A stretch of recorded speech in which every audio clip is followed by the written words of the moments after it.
This is Support is Sexy, episode 439, with creativity coach and mentor, Kristin Iris. Welcome to Support is Sexy. I'm your host, Elayne Fluker, entrepreneur, author, and founder of Chic Rebellion Media. 5 days a week, Monday through Friday, I bring you inspiring women entrepreneurs who share their wins and lessons to help you take your business to the next level.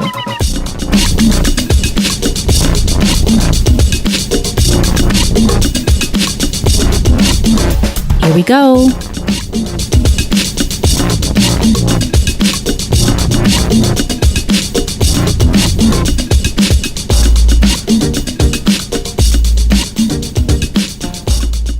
Hi, everyone. Welcome to a new episode of Support is Sexy. I'm excited to have you here. You know, it just would not be the same without you. And if you are looking for a way to get your message out there, to share your message and your expertise and your thought leadership with the world, you must consider podcast guesting. I'm biased. I admit it. I love podcasting, not only as a host, but also as a listener. And listenership is growing by the millions year over year. Now is the time for you as a woman to share your voice. And it's an amazing way to grow your business. Podcast guesting. Now, if you haven't done it before or it's been a while since you've been on interviews and doing things like that, no need to worry. I have a free guide for you at girlonpodcastgift.com, a guide on how to be an unforgettable podcast guest. girlonpodcastgift.com. Check it out and find out how to be a great guest for all the right reasons and get invited back again and again. Now, today, as a writer, I love podcasting, but I also have long loved writing. And I'm excited about our guest today, Kristin Iris, because Kristin really challenges writers and creatives to face all of the excuses, which is really what they are, right?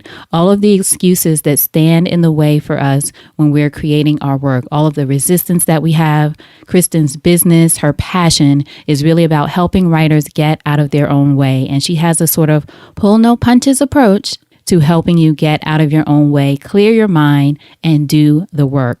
So what we talk about in this episode is what's really holding you back creatively, what's really at the root of writer's block, how failure is subjective, and how women play small, and how you can learn to step into your power.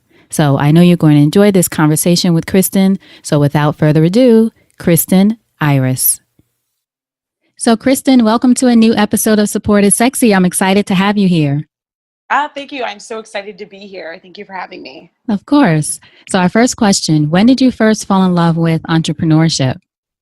Oh, man, that's a tricky question because I think I became an entrepreneur before I actually realized that what I was doing was entrepreneurship. Mm-hmm. So it started actually with me teaching yoga and doing other healing and body work modalities. And that was, I don't remember how many years ago, but that was probably somewhere around 7-ish years ago, 8 years ago. And when I was doing that, I think I was still thinking of teaching yoga as a job because I was trying to get hired at yoga studios. But then I was also wanting to do private. So I had my own website and I was doing things like that. And really the whole idea for me was I want to do something that I enjoy, that is not an office job, because I knew that was going to suck my soul out of me. Mm-hmm. But that was also going to allow me some more freedom to do things like writing and other things that I wanted to do in my life. So I wanted a little bit more freedom. And I think that was probably honestly the first time, because I was really enjoying teaching. But I didn't necessarily quite think of it as entrepreneurship yet.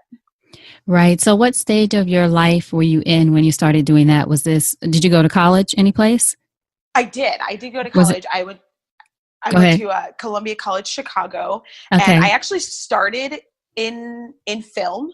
That was my major that was my major until about 3 months before I graduated. But what did you change to? I changed to fiction writing. So I started in film. My thing was I really liked telling story and I loved movies. I loved the visual element. I'm a very visual learner. I'm a visual person. I even make videos now. So I really like story, but as I was going through the program, I was really hating the idea of being on set.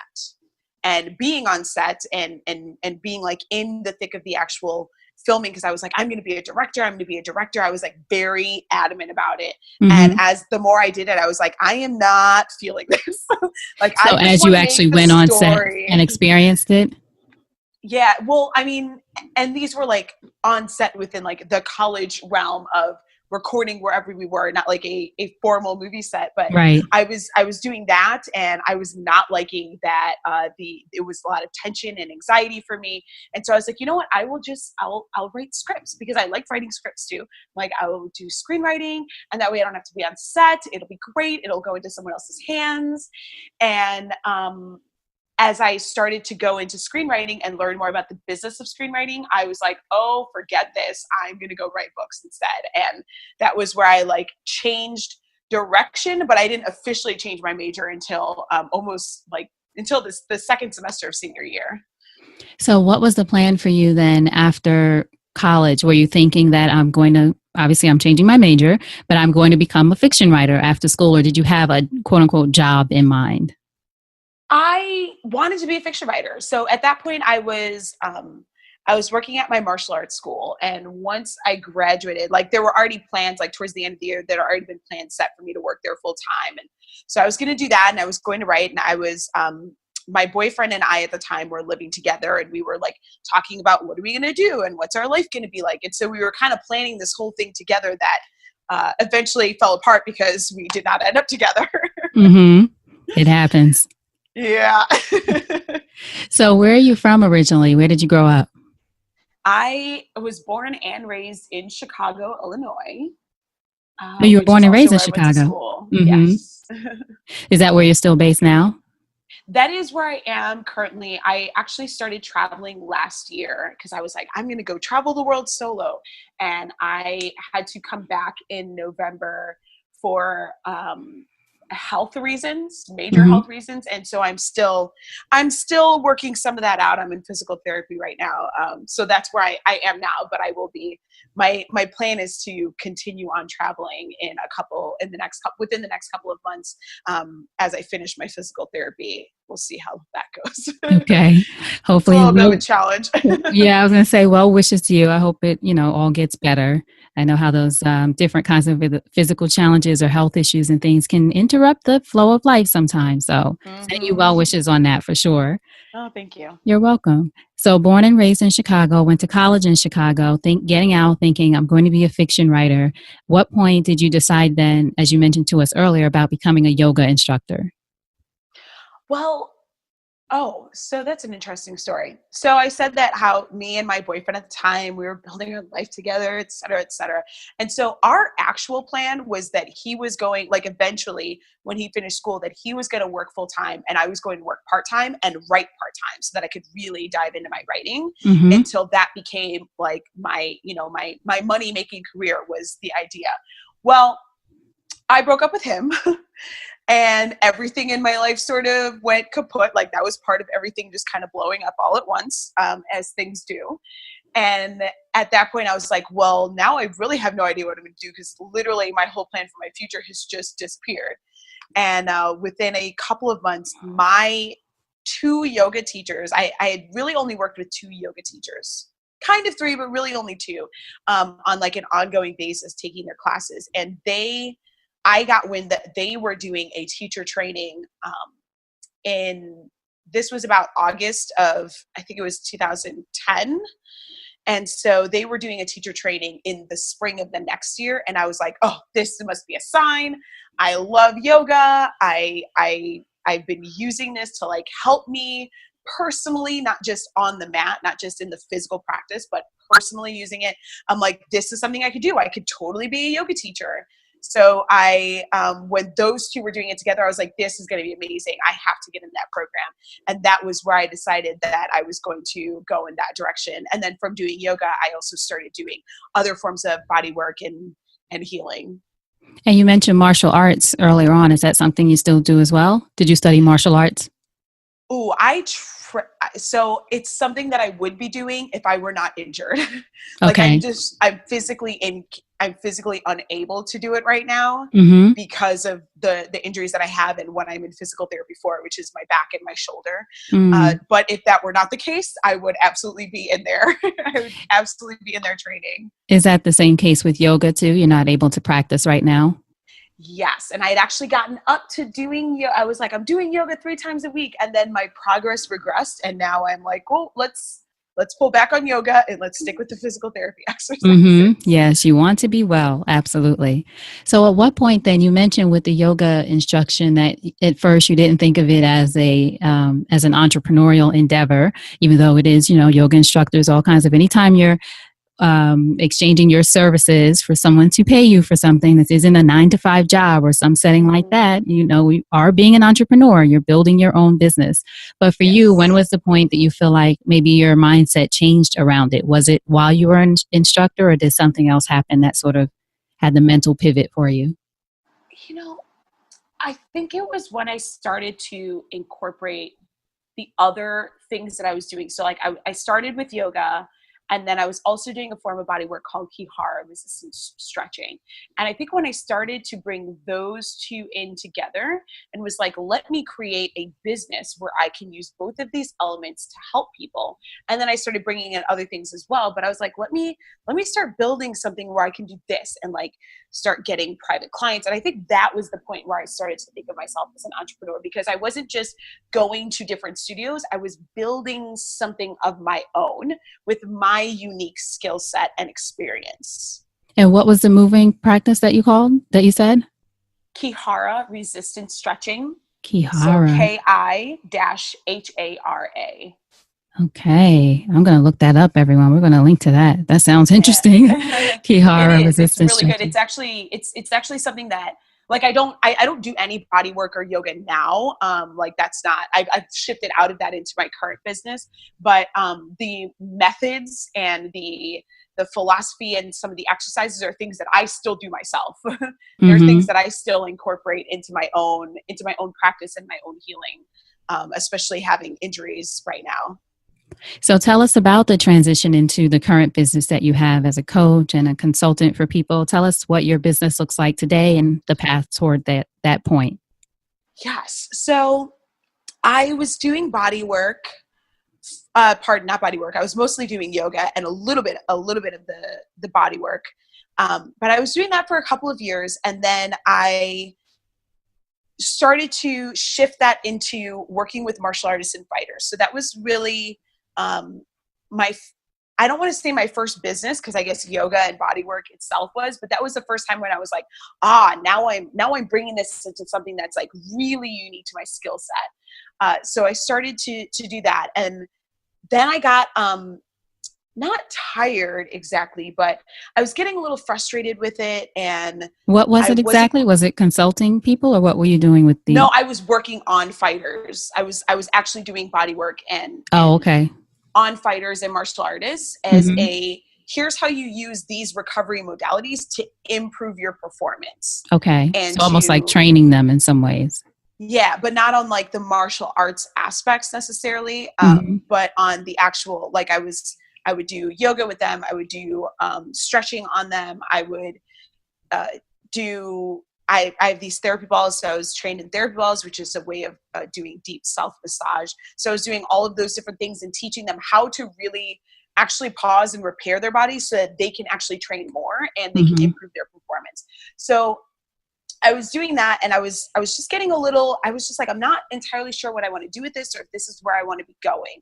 So I actually ended up shifting back. I shifted back to yoga, and eventually, even going back to yoga, I was getting really frustrated. I was getting frustrated with the yoga industry, especially in Chicago. It is saturated, which is it's not necessarily a bad thing. Like, it's great that yoga is building, but I did not like the way yoga teachers and the way I was being treated by studios. And so eventually I just got frustrated enough to the point that I was not only frustrated with that, I was also frustrated with how much work I was putting into building this and to teaching yoga and not writing. And writing is my first love. Like, writing is what I really wanted to do. And I was really frustrated with both aspects, the not writing and the teaching yoga. And so eventually I actually broke away from yoga and was like, I am going to help writers. And that was like a big shift for me, because I was thinking about my blocks and the things that have stopped me from writing, and none of them actually have to do with writing. Like the real ones, the real blocks, the real things that actually stop you. None of them have to do with the thing that you are doing right now. The thing that you're doing right now is a trigger for the deeper stuff that's going on. And having done years of digging into those deeper things, which was one thing that I was doing on my yoga mat, but having done that for years and really like actively explored, like, what is blocking me? What are my fears? What's my truth? Where am I not being honest? Where am I not fully being myself? And really started to step more into my power and into who I truly was, and not the story that I felt like I had to either live into or prove wrong. I started to see like, oh, this is actually much deeper. And I know that there's so many other writers and people who have the same thing, where they're like, oh, I have writer's block. I'm like, do you even know what writer's block is? You don't have a story block. You have a psychological, you have a mental or emotional block. And so I started working with writers on helping them to dive into their deeper blocks and get down to more of the root of what was really going on for them, that was showing up in their writing, but also showing up in other areas of their life. And then from there, I actually shifted to working with female entrepreneurs. And from there, I shifted to working with women of color. And then most recently to creatives of color, so Black and brown creatives. So when you started then with working with writers, was it based on your own experiences as a writer and the blocks that you mentioned that you were working through that made you think this could be a service that I could provide to other writers as well? And then you created whatever you needed to in order to be able to offer that as a service to people? It was partially that, but it was not just my experience as a writer. It was my experiences as a yoga teacher as well. And as someone who was digging into my own craft and who had used my mat to do that, who had just like the different things that from yoga, from mindset, from personal development, the things that I'd studied, even from martial arts, all of these elements that had come together to help me continuously make these breakthroughs and expand beyond my comfort zone. That all was part of like, oh, I can really help other people do this. Because the only reason I even saw some of these things, some of these like deeper underlying stories, is because I put in the work. And most people don't put in the work. Most people don't even know that there is all this deeper stuff going on. They're like, oh, I'm a perfectionist. So they battle with perfectionism, but they aren't looking at where way, way, way deeper down did that perfectionism come from? What is actually fueling it? And most people don't think that far. They're just like, oh, I have to not be a perfectionist. So just done is better than perfect. And yes, that's a great phrasing, but it doesn't actually help you discover, where did your perfectionism come from? What else is that fueling in your life that's actually limiting you that you don't even realize? And that's where I really wanted to help people explore, is to do the same transformations, the same like evolution and process that I went through myself. I was like, I know I can help people do this. Mm-hmm. Now, I'm curious, though, what made you, just for people listening who are trying to say if they're in a space where they know they have either by sharing their own story, whether that's through speaking or something like that, or actually directly working with people, how to decide who would be the perfect target, for lack of a better word, or audience or clients, etc., for their services. So for you, you mentioned earlier that you started with writers. So I'm trying to understand what was the inspiration for you to say, because you were doing things through yoga and all other things. It doesn't sound like you said, well, I'm going to help yoga instructors get through their blocks. What was it about writer? Maybe I'm asking all this too because I'm a writer. I want to know. But what was it about writers that drew you to them, other than you being a writer yourself? Or maybe that was it that made you go to writers as a group part of it. Yeah. Oh, that was a huge, huge part of it, was that I was also a writer. And I'm like, I was not only a writer, but I was a writer who had been sitting in my excuses for so long and was just like, done with it. I'm like, this is not, my problem is not that I don't have time.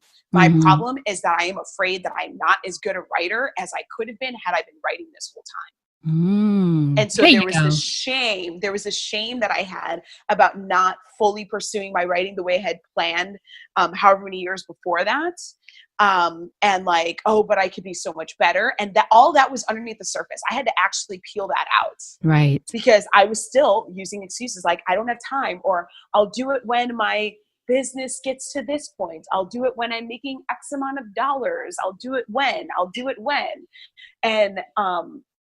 And looking at that, I was like, wow, there's so many writers out there who are saying, well, I don't have time, or who have other things where they're like, they feel like it's like they can only treat it as a hobby. They can't treat it as a career because of the story around being a starving artist, or the story around like whatever their family or loved ones are saying about their writing or about them as a writer.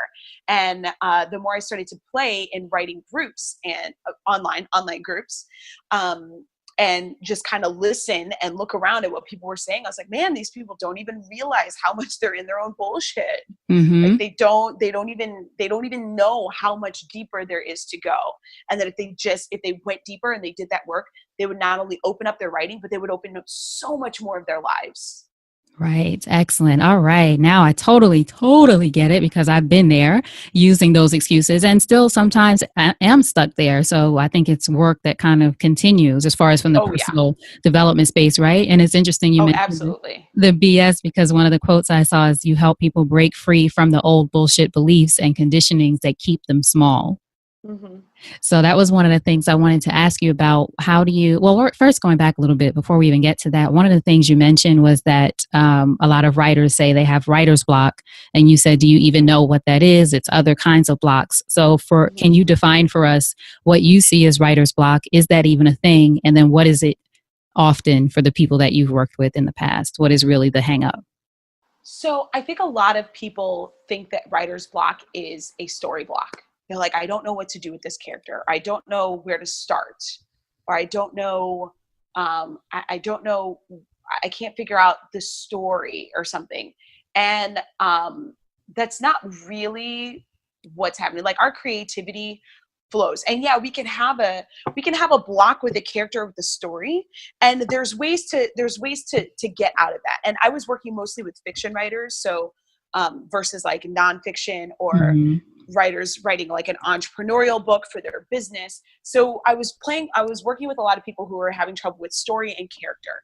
And that's always something that you can break out of. There are techniques, there are things that will help you explore the character or the story in a different way to see like, okay, let me go this direction. Or you can just try a direction and like, okay, that ended up in a dead end. Let me go the other direction. You know, there's all different ways. But if you try those, it can knock something loose for you.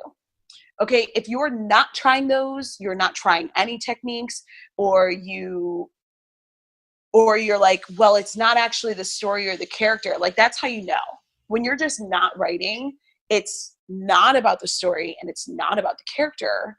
It's not about not knowing what to put on the page. You can figure all of that out. That may take time, but what most people, when they say is writer's block, it's actually that they are most of the time it's that they're afraid, which includes perfectionism, doubt, insecurity, and even shame. Because a lot of times the shame that people have is, well, I'm doing this when I should be doing other things. I should be taking care of my family. I should be taking care of the house. I should be working a different job or having a full-time job, or I should be doing X, Y, and Z. So the shame comes from this feeling that you're breaking a social contract or an agreement with the people around you, or shame of I'm putting time into this when I could be there for my sister or my friend. I could be spending time with people that I love, and now I'm giving up that time to work on my writing. Or in the case of who I work with now, just creatives and whatever your creative endeavor is, it's the same thing. That shame is about this fear of not holding up your end of the bargain, or not living the role that you feel like you're supposed to live, or that you should be doing it in a certain way. It really is the shoulds, especially, right? That we should all over ourselves, as people say. Yes. I say that all the time. Yes. I say stop shooting yourself to death. Exactly. Exactly. So that's So part of the shame and belief shoulds. and the conditioning, Yes. right? Yeah, that's for writers, like in terms of writer's block, it is very, very often rooted in fear and in the idea of not living into who you think you're supposed to, or like fear of what it will mean for your life if you fail. I want to put finger quotes around fail, because failure is such a subjective term. Like there is no definitive what does failure mean. It's based on what you decide. And failure is really about like, what does this say about me? Mm-hmm. What does this mean about me or my life? The same thing with success. People who are afraid, who are, quote, afraid of success. You're not afraid of success. You're afraid of what success is going to mean for your life or what it could potentially change for you. That's what you're actually afraid of. I was just going to ask you about that when you mentioned failure. What about people who say they're afraid of, or who don't say it, but essentially afraid of success? But what does that really mean? So you just explained that. Yep. Mm-hmm.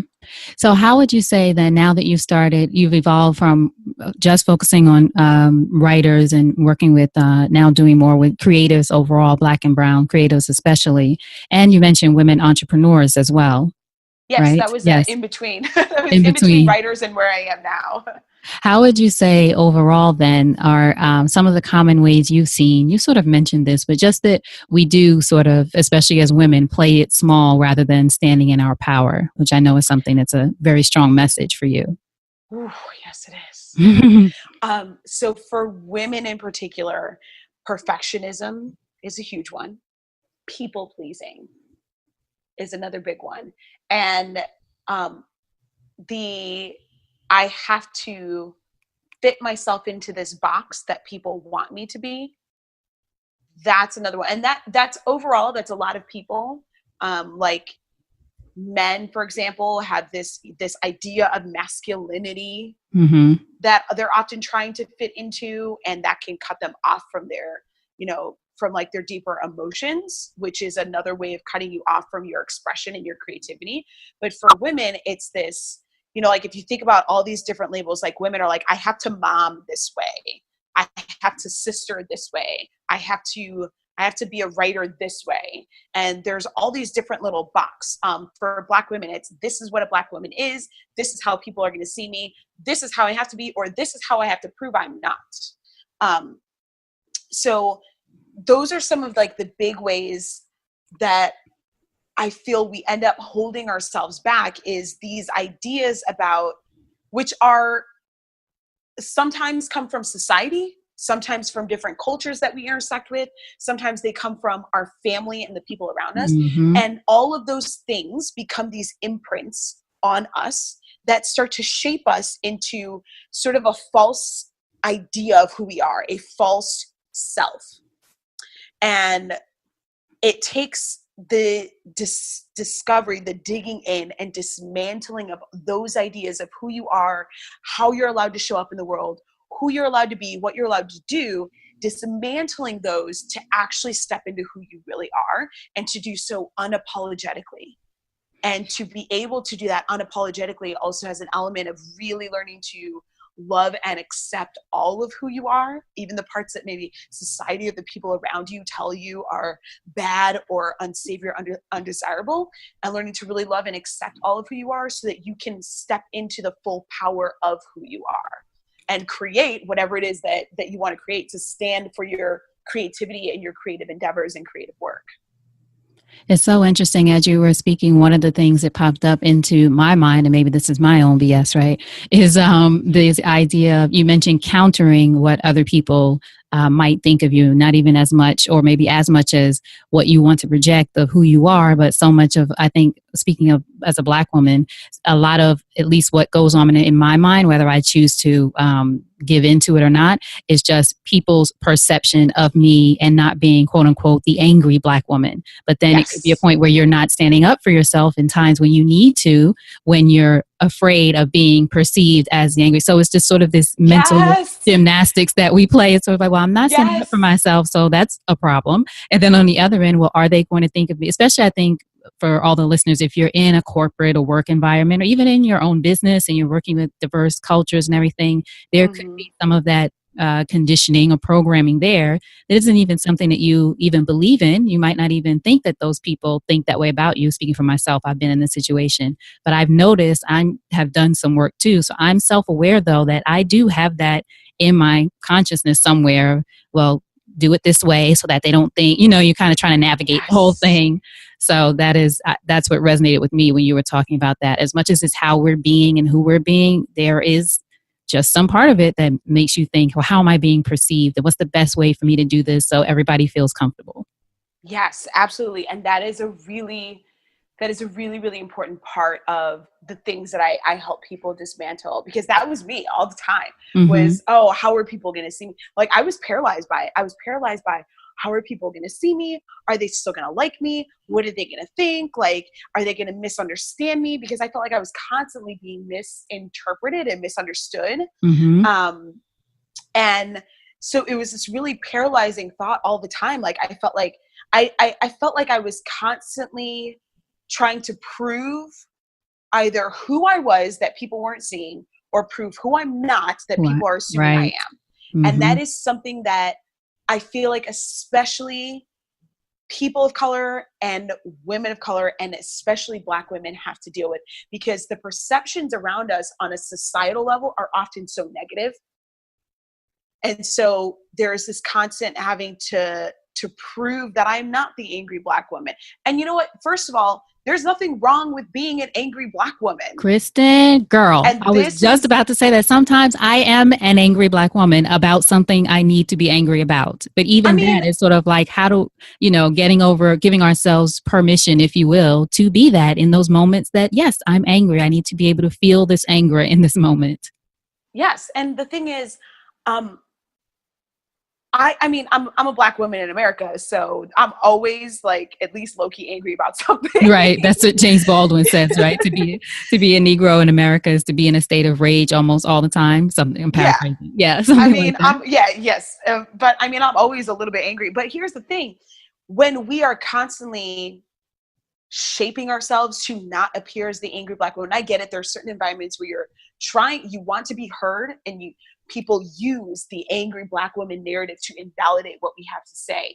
But the truth is that even though we may have to adjust at times, the more and more of us who actually stand for who we are and as who we are and stand in those emotions, who allow ourselves to be angry, the more and more we show the world around us and show society that, like, actually this is acceptable, and I'm not going to dumb it down because it makes you uncomfortable. And that goes with all other areas, for being sexual or not being sexual, for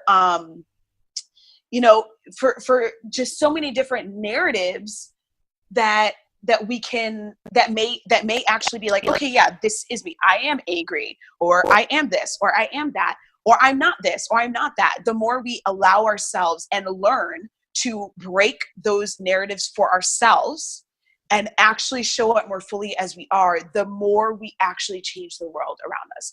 The more people get to see, like, oh yeah, this is a problematic belief that I've been holding on to about this group of people, and this needs to change because now I'm seeing the light. And it's hard. It's not hard. A one-woman show. Exactly. It is a whole collective. Like, yes, it is a collective movement. But that's one of the things that I want to create in helping creatives of color, is to help them to not live into the stories that we've been told, not live into the stories that they've put on themselves, and to show up just a little more as you are, to let more of your voice and more of your truth come through your work, to let more of your experiences be told in your stories, in whatever creative endeavor it is for you. It could be a business, it can be art, it can be anything, whatever it is for you, is to let more and more of you come through, and let more and more of you show in the world, so that the world can start to see us differently and to see us as we are, and that our voices can create change in the world around us. Yes. And I think for all of our listeners, we have listeners for the podcast for Support is Sexy in 130 countries. So I love that we're having this conversation here, but also to think about as well, whatever your background is. Sometimes I think you mentioned earlier, it's certain cultures or it's just your family has a certain history, of course, story that's been told throughout your family or a certain behavior that's been throughout your family. It could be the school that you went to or the school that they think you should have gone. There's so many things out there of how we should be, how we shouldn't be, and that kind of thing. With my audience, predominantly women, especially for us as women overall, there's always this sort of game, if you will, for lack of a better phrase, that exists for us. And especially to your point about women of color, there's this extra layer there. But for anyone listening, think about what Kristin is saying in your own life, in your business, and whatever you're creating. Are there ways that your story or the story that others have projected onto you that you've chosen, whether consciously or not, to believe are standing in your way? So that's something I think is a powerful message from the work that you do and the way you help creatives break through some of those barriers. And then going back to that about creatives, I would imagine, based on your work and what we're talking about here, all of those things. And then when you're trying to be creative through all of we're just talking about navigating life at first, right? Yeah. But then if you're trying to be a creative, it can be potentially stifling, I would think. Oh, absolutely. Because, okay, so even take the example of the angry Black woman. Okay, so if you're spending so much time trying not to be perceived as the angry Black woman because people are not going to listen to your message, and let's say for me, let's say that's what I'm concerned with. I don't want to be perceived as the angry Black woman. Mm-hmm. So now if I'm creating a video where I want to have a powerful message that is rooted in rage, I might not make that video. I might be like, how can I shape this video into something else? Mm-hmm. How can I make it so that it's not going to offend people, which I'm not really concerned with, but let's pretend that I am. How can I shape this so that it's palatable, so that it's acceptable? And now I'm stifling my creativity. And then it might get to the point of, you know what? I'm just not going to make that video. I'm going to make something else. Right. So you're sort of playing that part of you small. Exactly. Yeah. So and that's if I'm even aware of it. There are so many times that we'll step into our creative work and not even be aware of the limitations, like the limiting beliefs that we have around it. So, for example, I did a video a while back on my YouTube channel about how my writing for a very long time, up until like my mid-ish 20s, was very white-centric. Now, I'm not white, I'm Black. Mm-hmm. So why are all my characters white, living these little white lives? Even in fantasy and science fiction, especially fantasy and science fiction, because that's what I write, is all of my writing was white main characters, in particular, white characters, and like these kind of not regurgitation, but a reflection. It was basically a reflection of what I had been reading, because my whole childhood, every fantasy and science fiction book that I had ever read had white lead characters and almost an entire white cast. Mm-hmm. Which people don't realize that's the importance of I was going to say, images and all that, which people talk about so much. You don't realize how much it's affecting so many of us, not just children, but adults, just as you were an example of. And that's the thing, is from when I was a kid, and I had a lot of I was very, very able to empathize with with my characters, with different characters in movies and TV shows, but most of them were white, and the Black characters were on Black shows or in movies that were like almost an all Black cast. That wasn't mm-hmm. like, here is a mixed cast, like that didn't really happen when I was a kid. And so what I saw was, the world wants white characters and the world wants whiteness, and I'm going to write whiteness. And it wasn't until in my mid-20s when I read Octavia Butler that I was like, holy smokes. Right. I can write Black characters. Right. Oh my gosh. Like, it changed the game for me, and it changed the game for my writing. But that was when I realized, like, oh my God, I've been writing whiteness this whole time. I've been centering whiteness in all of my stories this whole time, because I felt like I wasn't allowed to write characters of color. Mm-hmm. And had I not actually looked at that, I would still be writing white-centered stories. Right. Now, thinking about the political landscape today, we're talking about overall things, just society and history have sort of set up these, not boundaries, but just things, as we mentioned, to consider. But when you think about the political climate here in the U.S., everyone, I'm talking about as of right now, no matter what side you're on, but it can seem like, at least to me, occasionally oppressive, especially if you're a creative. But I do think, though, that a lot of artists or creatives are sort of thriving in the face of what might seem like an oppressive circumstance. So do you think difficult times and circumstances present an opportunity for creatives to really make some of their best work, some of their best art, if you will? Oh, absolutely. I think it is not just in terms of like difficult times or challenging times, but in terms of a societal scale, but Mm-hmm. for you personally, the individual person can, like, our experiences inform our voice. They can inform what we create, what we put out there. And that can be really powerful, but it can also be stifling. So like in the moment when you're in it, it can feel like I found that like my voice has been blocked. Like I was in a past relationship that I was in. I realized recently, I was like, oh, this is probably part of why I wasn't writing so much and why I was having trouble writing. Because I felt like my voice was I was constantly silenced in that relationship. I felt like my voice was never heard, et cetera, et cetera. I'm not even going to get into that. But when I was in it, it could be stifling. But those experiences can really fuel some of what I create now. And a lot of times it does. And it's the same thing on a societal level, is the things that we are experiencing now. And I think especially this is one of the reasons why I love working with creatives of color, is because we are so affected by a lot of the things that are going on. And we have such our voices can show a different perspective that maybe people aren't seeing. And so when we are seeing what's going on and wanting to create a change, that can absolutely be fueled through our creative work.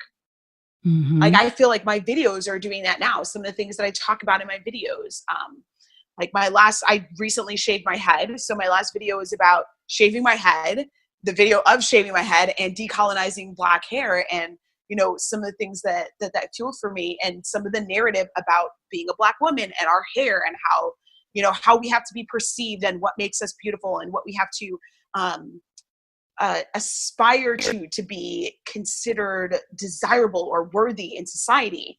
And hair is part of that. And part of breaking that for myself was shaving my head. Mm-hmm. So I think it can in some ways stifle you if you are not checking yourself, or if you're not doing that deeper work, but it can completely fuel you. And that is what I want more of. That is what I want to help people do more of. My current client, she came to me because she was not doing her art. She's like, I feel stuck. I feel like I'm not really doing my design. I'm not really doing my artwork. I'm not really, she wasn't painting. She wasn't doing her fashion designs, and she wanted to do more of that. And she felt stuck and blocked in that. And as soon as we got her doing some of her artwork, like her artwork right from the beginning was political. Like, she was making statements with even these little doodles, she was making statements with it, and I could tell, like, from the beginning, I'm like, oh, this is going to be really powerful. This is going to be good stuff coming from her. But part of that was like helping her break out of the things that are blocking her, the deeper down things blocking her, so that she can make these political statements, that she can have a voice, that she can create social change through her work. One of your courses actually is about breaking the good girl complex, I saw, Yes. and embracing our inner rebels. So I was going to ask you about that. You've sort of spoken to it, but just the ways that we can break that complex and embrace the rebel within us, whatever that looks like for everyone. I'm sure it's different for everyone. Yes, it is different for everyone. And that's actually the important part of that section of the course, is that we can have an idea of what rebel is, but like, that's not actually what your inner rebel is. So when you go through that course, for example, and you look at like, okay, what are all the stories that I have about me, about how I'm allowed to show up, about what I'm allowed to do, about how I how I should be in the world. And you start to break that down in terms of like, is this really me? You know, like looking at those different beliefs, like, is this really me? Do I feel like this is really how I want to show up in the world? Is this really like an expression of my truest self? And looking at that and actually deciding for yourself, like what is really authentically me, and showing up in that authentic way. So we can think of being a rebel as going against what society wants. Here's an example. A mom who maybe has an idea in her head about like, well, stay-at-home moms are this, and society wants me to be a stay-at-home mom. So I'm not going to be a stay-at-home mom. I'm going to be a working mom. Now, there's nothing wrong with being a stay-at-home mom. There's nothing wrong with being a working mom. But if you're being a working mom because you just don't want to be what society said, that's not being a rebel. And that's also not living into who you are. If you're like, I actually really want to be a stay-at-home mom, but I feel like I shouldn't because that's what society wants, and I don't want to be what society thinks of as a stay-at-home mom, then you're also like going against what you really want. If you really want to be a stay-at-home mom, be a stay-at-home mom. If you really want to be a working mom, be a working mom. But don't go the opposite direction just because you want to go against what society thinks, what you think society wants from you. So there's a difference. The I'm going to rebel against what society wants because that's what society's saying is not really being a rebel. You're still playing into letting society and letting these outside forces tell you who you're supposed to be. You're still letting it dictate what you do, yes. even if you're going against it. I see what you're saying. Exactly. As opposed You're to checking in with yourself and seeing what do you really want to do, no matter what society says. Exactly. So you're like, I'm not going to be that because society says I have to be that. I'm going to do this other thing, which is about proving who you're not. And that's not being who you are. If you're like, you know what? These are the beliefs that have been imprinted on me. These are the ones that are like, yeah, this is actually me. Ooh, this one's not me. Go with what's me. Step away from the things that are not you. So like really being who you are, despite whatever society says, even if you're like, oh, that's living into this like stereotype. But if that's actually who you are, it's not really living into the stereotype. Right. It's just being who you are. And so being a rebel is really about being you and not letting society dictate one way or the other. Or people around you. It doesn't have to be society. It could be the people around you. Exactly. Your society. Exactly. Your immediate society. So how would you say then someone who wants to work with you or engage with you, what are the points that you come in within the process? So say if someone's working on the book, or you mentioned your client who's an artist, when do they come to you? And then how long do you usually stay with them through the process, just so we can get a sense of, what your business looks like and how you tend to work with people, especially if anyone's interested? Yes. So when I'm working with clients one-on-one, we do a 3-month mentorship, a 3-month mentorship program or coaching program. And it's 3 months right now. I'm not saying it won't be extended longer later. It might, but right now it's 3 months. And when people come to me, first of all, I don't work well with excuse makers and blamers. People who are not willing to actually like create a change or step up for themselves. So if you are someone who you either are in a project, it doesn't even have to be a project, but you're doing your creative work and you're feeling like you're not fully expressing, or you're not really taking it to where you want to take it and you can take it, or you're not doing your work and you're like, I feel stuck. I feel like this is what I need to be doing, but I'm not doing it. And I know that there's something deeper going on, but I have no idea how to figure out what it is.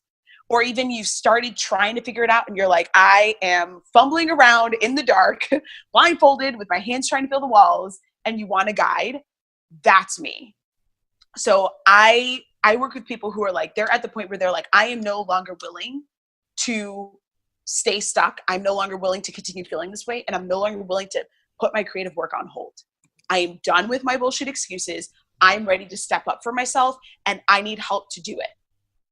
Those are the people that I love working with, especially if their work has a social consciousness feel to it, or like purpose or passion to it. Like my current client, like the things that she's talking about through her work, and what she wants to do in her she actually has various creative fields or avenues. But if you're like, I am done putting this on hold, like I am ready to move forward, and I don't want to spend years and years trying to figure out what's in my way and how to break through it. Because it took me years and I didn't have a guide.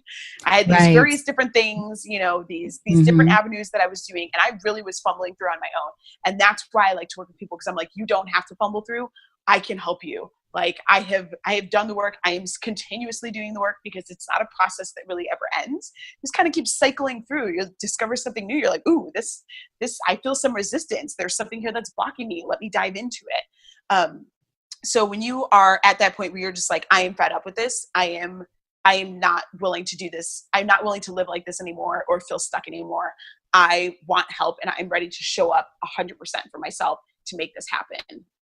Excellent. So they usually, you said it's 3 months now. So at the end of the 3 months, people can, I would imagine, re-up with you, or the 3 months is it. And then, like you say, you're looking at, could there be other opportunities for people to work with you longer? There could be. I don't have any set up right now, but it's something that I've been thinking about. Have people requested? Like, how can we give this? Not yet. Okay. But I'm also not working. Like I'm working with Black and Brown creatives, and that's not who I was working with previously or before 2018. I was working with kind of a different demographic. So it's shifted a little bit, but so in making that shift in my business now, for example, my one-on-one program is very much catered to creatives and the creative process. So for example, it really comes in kind of 3 parts. It's a little bit fluid, but it really comes in 3 parts. And the first part is clarity, where we really dive deep and figure out what is actually in your way. What's your underlying root story that is it's creating patterns everywhere else in your creative work, but also in your life.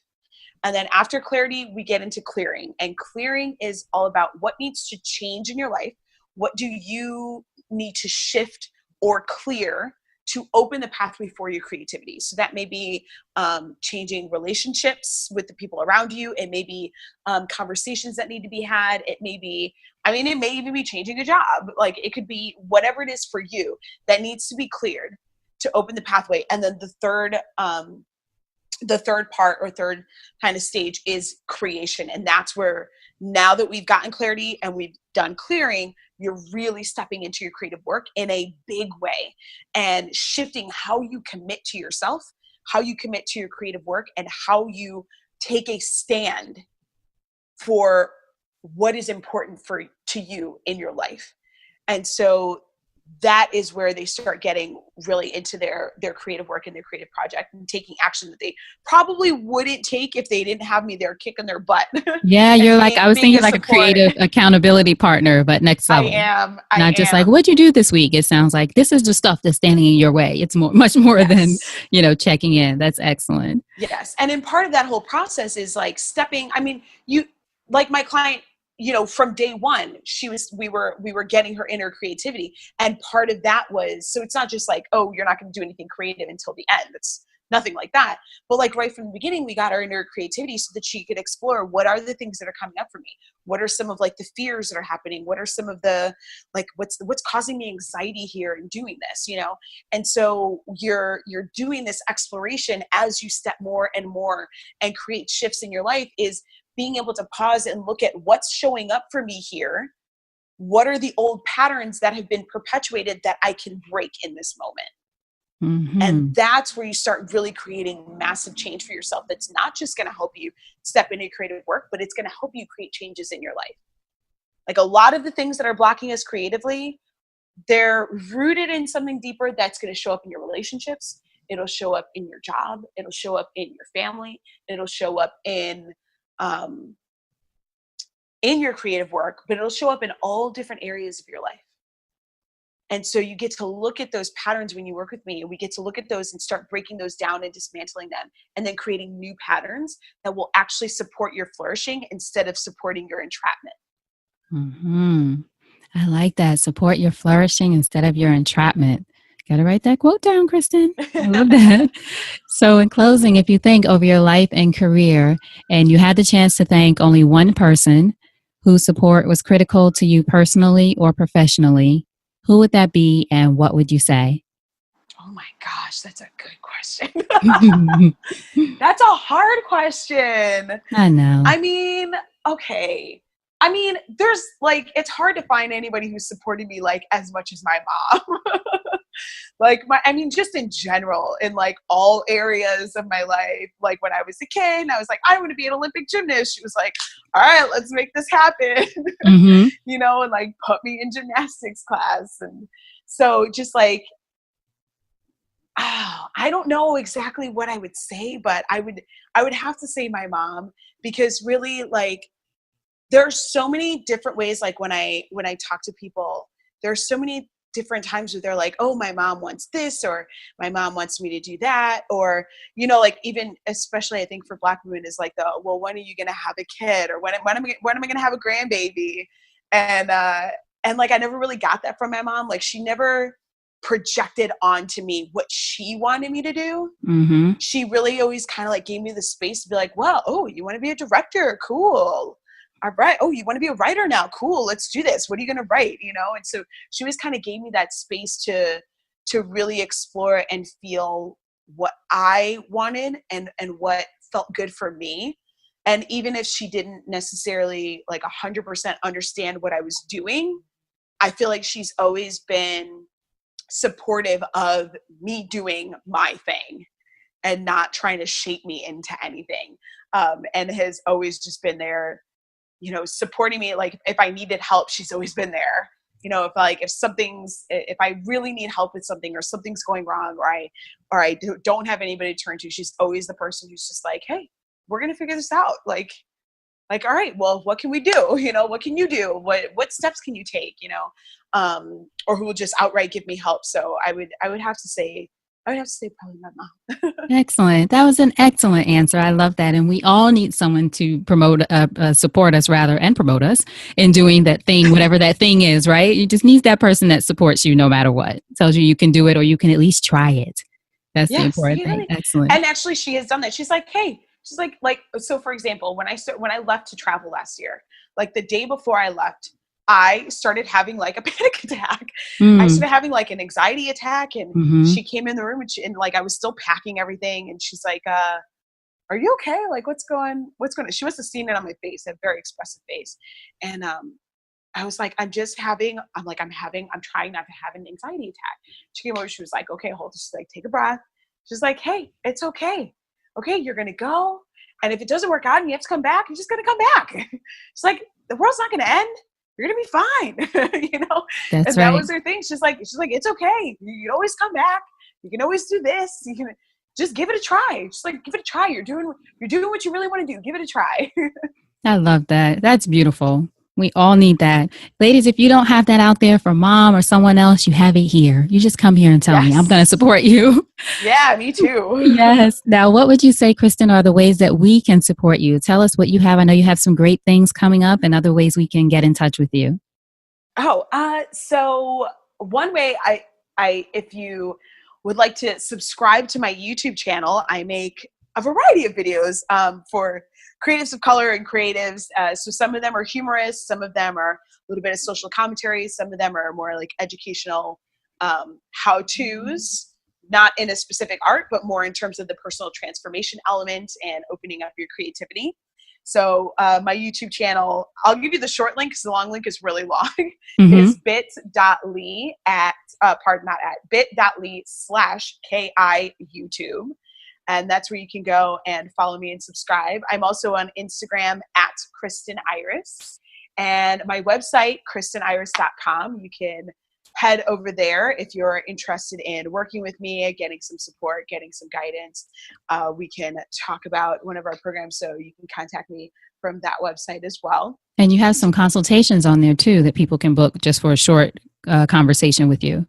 Yes, for clarity calls. Clarity calls, right. Yes, what I do on the clarity call is we talk a little bit about like what's like where you're feeling stuck, where it is that you want to go, and then kind of like where it is that you can explore deeper that maybe you haven't realized. Because a lot of times people get in a clarity call with me, and as we're talking, I can tell when they're in their BS.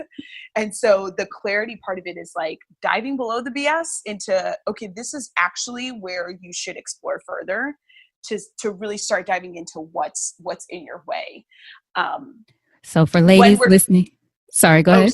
I was gonna say, like, a lot of times when we feel stuck, we're so caught in the stuckness. It's hard to really do that exploration. And so that's where I come in and helping you get that clarity on like where your stucknesses really come from, or where the block or resistances really come from. And that's where you can explore either on your own or where we can explore together in one of my programs. Yes. So ladies, we're all about taking action. So if any of you are creatives and you're feeling stuck or whatever you're creating, whether you're creative or I would think even in your business, I know some people are writing their brand stories or creating other things around their business or pivoting or just need some help getting unstuck and getting some outside insight, if you will. As we say, you can't read the label from inside the jar, right? One of my favorite sayings. So yes. Contact Kristin, KristinIris.com. Get on a clarity call with her. We're all about action. I'm pushing everyone to make sure we support the women who are on here. So I want you guys to book some clarity calls. Okay, tell us what else you have going on, Kristin. So for you guys special, I do have a free video and workbook guide. The workbook is really the key part of it. The video guides you through and gives you like a little extra context, but it's called Unblock Your Dream Life. And it's not just for your overall dream life. It's really for any part of your life where you may be feeling stuck. So that can be relationship. It can be in your creative work. It can be, in your business, although a lot of times business and creative work are tied together. Mm-hmm. So creativity, like I said, creativity is whatever that is for you. But it's the workbook and the video are really going to help you start doing some of that digging yourself to look at like, okay, what are the beliefs, the limiting beliefs and ideas I have around this area of my life that you've chosen to focus on for the workbook. And then start getting into like some of the deeper things of where do these beliefs actually come from? Because a lot of times we look for evidence for how something isn't true, but we don't realize that we have also a lifetime of places where we've had evidence that something is true, even when we know it's not. And so looking at where do these beliefs come from so that you know what needs to actually be cleared or shifted or healed to open the pathway for you to move forward in whatever this area is that you chose. So that is Unblock Your Dream Life. And you go to KristinIris.com/support-is-sexy to get that. All right. And then I also have, and that's free to let you guys know, that's free workbook and video guide. And then I'm also going to be in a virtual summit in April called Come As You Are. It is a sexuality summit. So it is about exploring how embracing your sexuality and being empowered in your sexuality helps you be empowered in other areas of your life. And it's not just going to be lectured. Every session, the idea is that you're coming away with tools or things that you can implement that is going to help you to create a shift. And so that is going to be April 20th to the 22nd. And I am teaching or leading, I should say, 2 sessions in that summit. One is breaking your oppressive conditioning by feeling in your body. And the second one is your sexual self, your creative power, and really exploring how your sexuality and your creative power are linked. So to register for that, we are still in early registration. And to register for that, you can go to desireslaidbare.com/summit and tell them that Kristin Iris sent you. Great. Desires with an S, laid, BARE.com/Summit. Excellent. All right. So everyone listening, I will, of course, make sure I have a link to everything, but you've heard it here. You can go if you're not driving and check it out. But if not, you will make sure that you go check out the link. And for Kristin, I'll have all of her information there. Kristin, thank you so much. This was enlightening. I enjoy these conversations and don't get to have them often enough as far as about things holding us back and how race plays into it and identity and gender and all that stuff we all think about constantly, right? But don't necessarily, well, you do. discuss it. Yeah. I do. Just kind of It's deal. like this. Yeah, exactly. Thank you so much. Now, before you go, what's a parting piece of advice from you to our listeners about anything? I would say to give yourself the space to explore your many depths. You have many depths. You are not just one thing. You are not just an entrepreneur. You are not just a woman. You are not just Black. You are not just white. You are not just this, that, or the other. All of these things intersect. So explore your many depths and allow them to be expressed in the world. Let your voice be heard. Excellent. Kristin Iris, thank you so much. Hold on just a second. All right. I hope you enjoyed that conversation with Kristin. To find out more about her, to find out more about her work, how you can work with her, and to get that free guide that she mentioned, her workbook on unlocking your dream life, make sure you go to supportissexypodcast.com. Go to that search icon at the top and just search Kristin, Kristin. Her show notes page will pop up with the links and the resources, and again, the ways to find out more about her. supportissexypodcast.com and just search Kristin. Now, make sure that you and I are connected. I am at Elayne Fluker and at Support is Sexy on social media. I love engaging with you guys and laughing with you and hearing what you think about the episodes. Thank you so much for letting these incredible women who take their time from wherever they are in the world to come on the podcast. Thank you for supporting them, buying their products, buying their services, or just reaching out and letting them know that you appreciate their story. That is what it's all about, because support is sexy, right? That's what we're all about around here. So know that I appreciate you, and I want to make sure we're connected. Now, until we chat again, you know what to do. Always remember that you deserve support, and I'll talk to you soon. Take care.